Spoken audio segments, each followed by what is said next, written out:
Hi, Denise. Hi. Thank you so much for coming and sharing some time with us and being a part of the C19 experience. Well, thank you for having me. Yes. So I would love to talk to you a little bit about a lot of things. Okay. But first, I want to talk to you about life before COVID, and then like what it was like when COVID came in. Now, we as sort of lay people, we have always in some way put healthcare workers like on a pedestal, right? They know more about these things than we know.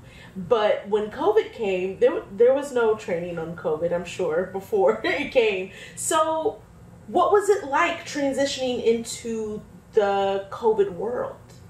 Well, pre-COVID. Yeah. Pre-COVID, I would say that working in the emergency room was can I say whatever I want? Yeah. So it was very much like ER. Yeah. But there was not as much sex. I kept going into the closets. They were empty. No one was in there. No, it's hard Jeez. work. There's long hours. Yeah. There's no eating. There's Yeah. no potty breaks. There's a lot of happiness with your staff because you all have kind of this raunchy personality, sense of humor. Yes. Because that's your armor when you work in the emergency department. Mm-hmm. You have to surround yourself with an army. Yeah. And so there's that kind of laughter. Mm-hmm. There's sadness. Yeah. Fear. Every day that you go to work, you're a little bit afraid of what you're going to see.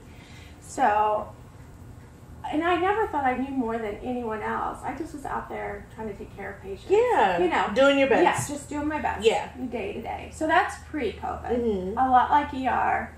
I love it. But, so. Yeah, not as spicy. Not as spicy. There's not as much romance. There's no time for romance. Yeah. So, that's where Hollywood comes in. That's where Hollywood.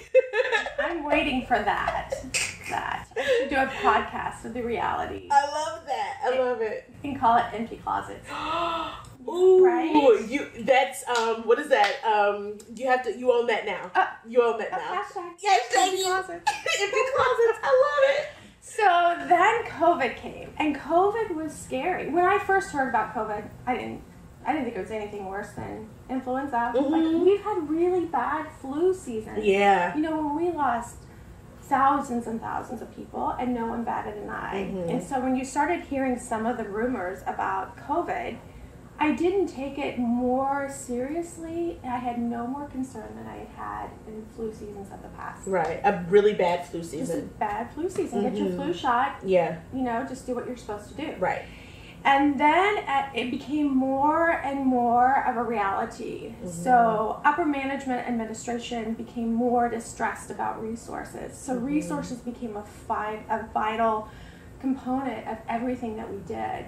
Are we going to have enough resources? I worked at IU Health North. Okay. And we became a COVID hospital. And we were worried about, are we going to have enough ventilators? Are we going to have enough PPE for our staff? Mm-hmm. And so we took our pediatric ICU and our pediatric floor, and we took it out of that hospital because we were Raleigh North.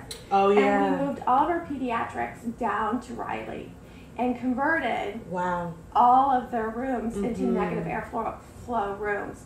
And if you drive by IU Health North, you can see, if you see a hole in a window, scattered, those are makeshift COVID rooms. Wow. So there are probably 30 when you drive by and see them. So what are the holes in the window for? Negative airflow. Got it. Okay. So we were just makeshifting, trying to make it happen. Yeah. Make it work. And then there was so much fear about how we can safely take care of patients. Mm-hmm. And so you had to gown properly, and you can only have so many people in the room. And then everything that we did about patient care changed. Mm-hmm. Like if someone coded, we didn't intubate them right away. They had to have return of pulse because every time we intubated one of those patients, we put everyone in the room at risk. And so you had to start prioritizing and being very careful about how you took care of patients. But it was stressful to take care of those patients. People were afraid to have to be the ones to go into the room. Doctors were afraid to have to be the one to intubate patients. A lot of doctors opted out to not be in that situation because they felt too at risk. And but when they came in the beginning of the disease, we didn't really know how to manage the disease. We knew that people got sick quickly, and we intubated them very early on, and then moved them to the ICU. And that's really what we did in the beginning. We would take sick patients, we would try to get them intubated into the ICU as soon as we could, and so that's the beginning. Yeah. So,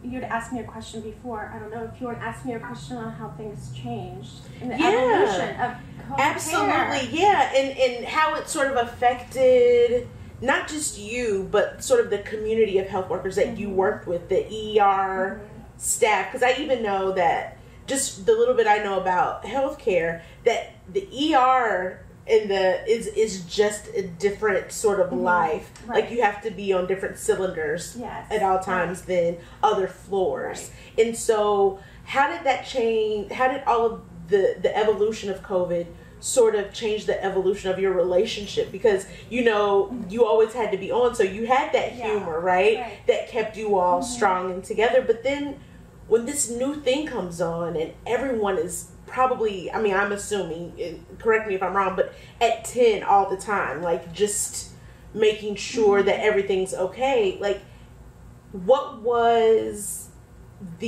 how was the evolution of your relationship in that situation? So I've always said I'm only as good as my nurses. My nurses are just my champions, and they're amazing, and you work together as a team. Yeah. And so you have this really strong core of people that you trust and believe in, and they trust and believe in you. Yeah. And in the beginning, we just kind of were like a assembly line factory, and we weren't accountable for the actions that we did. We didn't have to see patients up on the floor. We weren't responsible of what we did in the emergency room, and then what ultimately happened on the floor. So as time progressed, we started to see some of the results of our actions of what we had done. So, you know, as we progressed through months of COVID, you realize that there's this whole population that were separated from their families. And what a terrible thing we did when we didn't realize that. So, like, in nursing homes, they never saw their families for maybe 18 months. And you would have these people come in to your ER to intubate them and code them with COVID, because we kind of just stuck a bunch of COVID nursing home people, they stay in the nursing home. And then you would talk to their families, and their families hadn't seen them for 15 months. Wow. And these people were dying alone. And, like, we were responsible for that. Like, we were responsible for that. So can you tell me a little bit more about that? How are you responsible for that? Well, we were responsible for this whole generation of patients that we took them into the emergency room, we intubated them, we sent them to the ICU, and they were therefore isolated from their families to either pass on or to survive, but for months they were by themselves. Nursing homes, because we had an overwhelming need in the emergency department. We had limited resources. We tried to keep our nursing patients at nursing facilities unless they really needed to come into the hospital. Because at the nursing home they were allowed to have a visitor. They were not allowed. They weren't even there. They stopped having visitors, but we just didn't have the resources. So then when you would start to get those patients that had exceeded the care ability of their facilities, and you would talk to families, they would say, I haven't seen this person in months. And that was really hard. And so my practice started to change.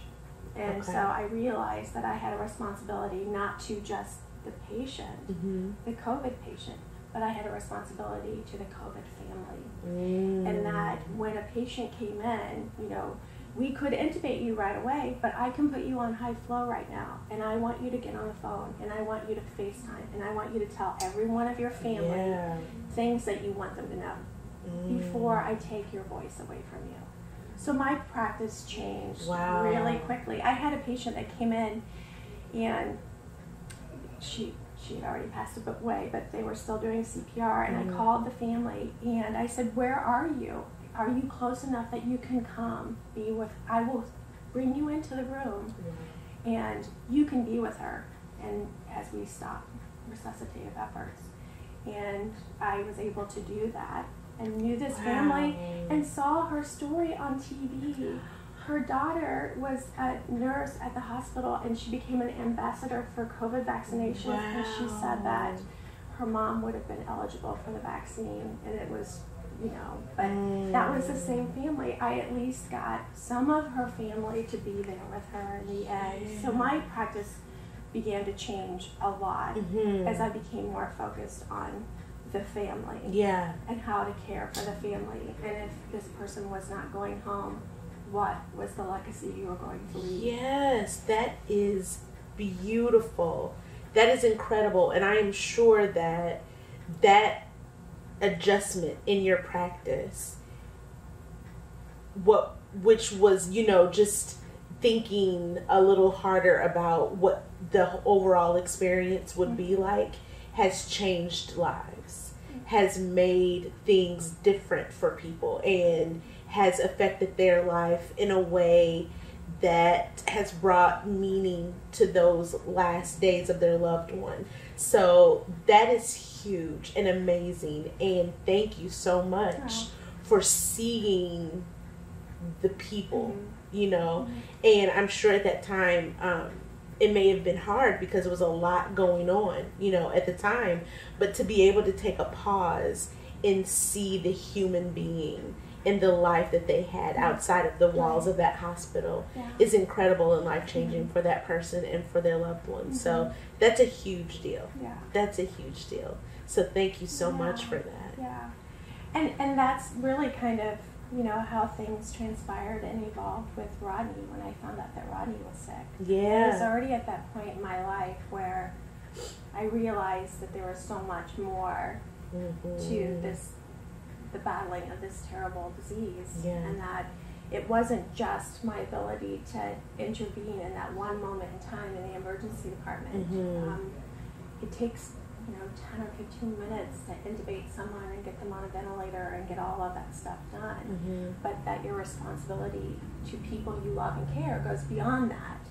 And so at one time we were really inundated with a lot of COVID patients, and the staff was really overworked, stressed. They had to wear the same PPE at one point. They were scared. I remember one of the nurses, her mask came down as she was suctioning a patient, and she came to the ER because she was hysterical that she was going to die as this result. She wanted to take care of patients, but she was terrified to do it. So there's so much stress. Patients were in a room, essentially in these, you know, the ICU, and getting great medical care, but they were alone.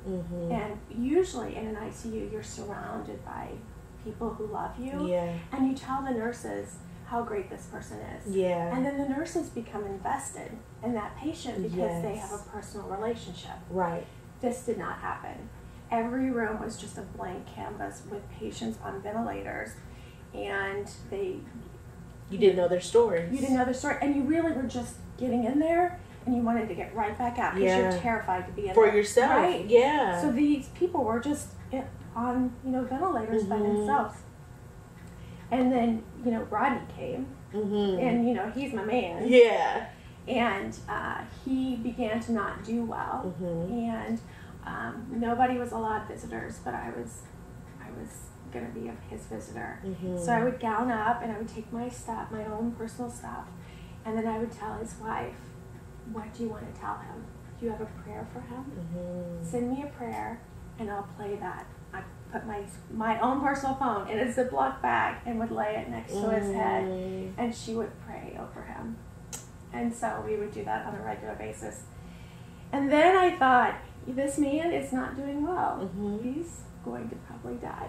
And I reached out to Stacy and Holly and Kelly, and we had a drive-in conference in my driveway, and I said, I don't know if I believe in miracles, but if you want to show me one, like, my heart's open. And so we just decided we were going to do more we were going to let the nurses, let the people, I wanted the nurses at IU Health North to know who they were taking care of. So I contacted all of his family and said, send me his pictures, every picture you have. And Holly went and got them put on cardboard. And then I said, I want his Flying Toasters music, I want his favorite jazz music, and Sheena, I want you to make a prayer CD. We took 3 CDs, and Holly brought a boombox. And I went to the charge nurse and I said, you need to know this man. He is a really good man, and we have to fight for him. And so we surrounded his room in these pictures, and I said to the nurses, just have the boombox going 24 hours a day. Just let him hear it. Just let him hear it.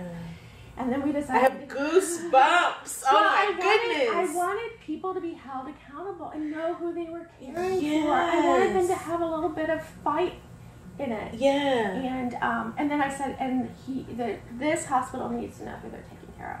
So I went to Lowe's, we brought flags, I had everybody write their favorite passages on it and put it in the yard outside of his window. We found out where his window was, we put a heart on the window, and then we, organized that prayer vigil. It wrapped all the way around the hospital. And people prayed, and the nurses taking care of him in the ICU are standing looking from the window. People in the room. In the room, yeah. And then people are coming out, nurses are coming out and praying. And I just felt like we had such a responsibility to fight in a different way. Not like, adjusting its ventilator. But in a different way. And like human connection. And then the rest of the story. That's Easter day. He came off the ventilator. Easter morning, he came off the ventilator. I imagine that this act of making him a human and helping his body and his subconscious mind hear his wife, hear music, hear his loved ones on the outside of the building.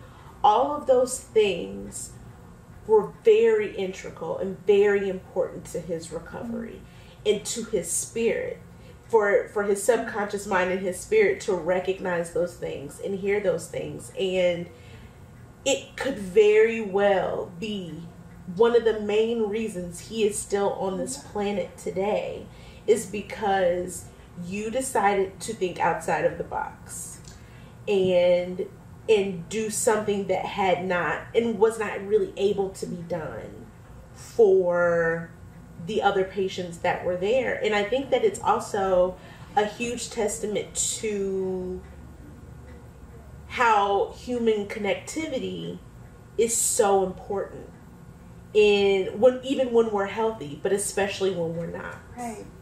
And like I said, show me a miracle. But there was a feeling like the power of prayer. There was a feeling people really, like, that was their heart was out there. And to have so many people really focused on one thing, and then lo and behold, And I'm sure that this was obviously extremely beneficial for Rodney and Rodney's life and the loved ones around him. But I cannot imagine that this wasn't something that wasn't also a source of rejuvenation for the staff that got to participate. Did you see when Rodney went home? Yes. It was a celebration of every floor. He had to stop at every floor. It was such a celebration because, there were so many people that never were able to go out in that manner. And then just to actually see and feel and participate, and you felt like everyone had a part in it. Everybody had a part in it. Everyone was invested. And this was something that everyone needed to see happen. This person who was almost gone, like so many others who had been there. But you all worked together physically and spiritually to make it so that this person got to leave. And in the darkest, I would say in the darkest, the worst moment in Rodney's if you look at his vitals and where he was and his complications, and to see that when you're at the very bottom, that you shouldn't give up hope yet. Yeah. Because as long as you're breathing. Yeah. Even if it's on a ventilator. Right. Or, you know, he had every single complication. He'd had a stroke and a GI bleed and his kidneys shut down, and he had respiratory failure and cardiac failure. He did everything in that hospital but die.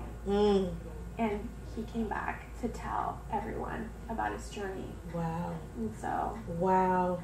And that journey had a huge important part of it, and that was you. Oh. And thank you so much. I have to tell you one little piece. Yes. Ironic. Yeah. So my mom passed away this January from COVID, 4 weeks before her vaccination. Wow.